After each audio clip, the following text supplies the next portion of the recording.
Hey there, in this quick video I'm going to compare the Tapo C500 with the Tapo C510W and to see which one is better. So when you're going to look here for the C510W, you're going to have better resolution it's going to be 2K comparing to 180p Full HD. Then again, night vision is going to be better. So Tapo C500 got color night vision up to 30 meters, but this is a full color night vision with spotlights up to 98 ft. Then the field of view is also better for Tapo C510W. Then pen tilt range same, motion tracking same, AI detection same.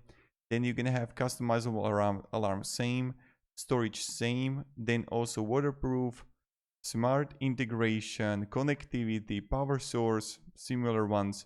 Then operating temperature, audio is also similar, and even the physical privacy mode. So as you can see, the primary differences between these two is in resolution, the night vision, and the field of view.